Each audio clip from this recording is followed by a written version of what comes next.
So here we have a question where this is a ball and इसके ऊपर एक force apply किया गया है F and this is a step. ठीक है, जैसे स्टेयर स्टेप्स होते हैं ऑफ हाइट h और ये है मास m, रेडियस r, वायर से F, फ्रिक्शन लग रहा है F. क्या फाइंड करना है? मिनिमम फोर्स क्या होगा so that it can be pulled over the step. Minimum force बताना है कि ये ऊपर आ जाए. ठीक है, अब देखो, अगर हम इसे ऐसे खींचेंगे ये ऊपर आएगा तो ये रोल भी करेगा, यानी रोटेशन मोशन आएगा इधर, है ना? राइट. अब देखो, अगर ये, अब मुझे ये सोचना पड़ेगा कि मिनिमम फोर्स कब होगा. देखो, जब ये सरफेस के कांटेक्ट में है तो फ्रिक्शन लग रहा है, इधर इसके पास mg भी लगा. पहले हम इसकी FBD बना लेते हैं. तो हम इसकी FBD बनाएंगे सबसे पहले. तो FBD के लिए ये बॉल है, ये फ्रिक्शन है, ये हमारे पास F फोर्स है, ये हमारे पास mg लग रहा है, ये हमारे पास स्टेप की वजह से ns है और ये हमारे पास ग्राउंड की वजह से ng है. राइट. ओके, तो अब आप देखो, ठीक है, अब ये रोटेट करेगा. अब अभी इसकी हाइट कितनी है h.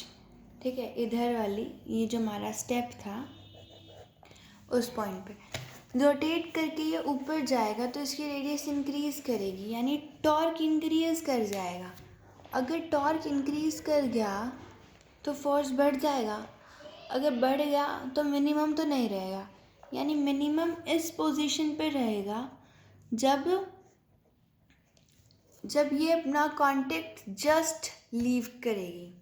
ठीक है, when the ball will just leave the contact, यानी जस्ट लिफ्ट करेगी, तब फोर्स मिनिमम होगा. तो फोर्स मिनिमम कब होगा? फोर्स मिनिमम तब होगा जब बॉल विल जस्ट लिफ्ट.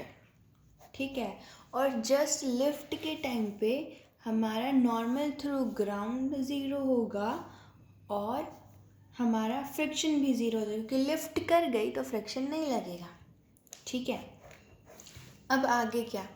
आगे हमें पता है रोटेट भी कर रही है. ठीक है, रोटेट कर रही है तो हम किसकी हेल्प लेंगे? टॉर्क की हेल्प लेंगे. टॉर्क की हेल्प लेंगे. अब टॉर्क कहाँ फाइंड करें? हम टॉर्क इस पॉइंट के अबाउट फाइंड करेंगे. क्यों?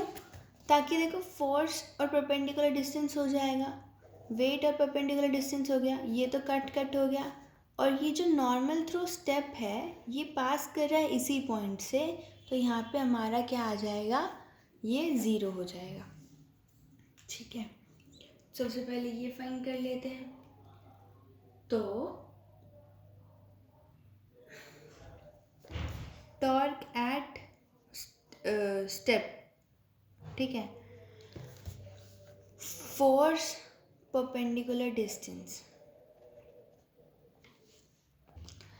देखो, इधर हमारे पास दो तरह से टॉर्क आएगा. नेट टॉर्क नहीं, तीन फोर्स लग रहे हैं तो तीनों की वजह से टॉर्क आएगा. बट अगर इधर रोटेट, इस पॉइंट पे रोटेट करेगा तो इसकी वजह से तो ज़ीरो हो जाएगा, इसकी वजह से आएगा और इसकी वजह से. हमें F मिनिमम फाइंड करना है. और रोटेट कब करेगा? जब F external will be greater than equal to F of torque. Torque of x external will be greater than equal to F weight. ये जब फोर्स वेट से बड़ा या इक्वल हो जाएगा तब ये रोटेट करेगा। तो टॉर्क ऑफ एफ एक्सटर्नल कितना हो जाएगा, फोर्स इंटू परपेंडिकुलर डिस्टेंस है इसका, और M G into perpendicular distance है इसका। तो ये परपेंडिकुलर डिस्टेंस कैसे निकलेगा, पूरा रेडियस था, डायमीटर था 2r माइनस एच, ये आ जाएगा, ये तो डायरेक्टली निकल गया। और इसका क्या करें, एम जी को ऐसे ही लिखते हैं, और परपेंडिकुलर डिस्टेंस देखो, फोर्स परपेंडिकुलर डिस्टेंस इसका यहाँ से, पॉइंट ऑफ रोटेशन यही है ना, तो ये डिस्टेंस कैसे फाइंड, कौन सा डिस्टेंस फाइंड, हाँ तो ये सेंटर ऑफ मास से ये आ रहा है एम जी, ये है डिस्टेंस, ये है आर, दिस इज देखो डायग्राम थोड़ा मैसी बन गया, फिर से बना लेते हैं। फोर्स, दिस इज स्टेप, तो ये सेंटर ऑफ मास से एम जी लग रहा है, and this is the perpendicular distance, this is are,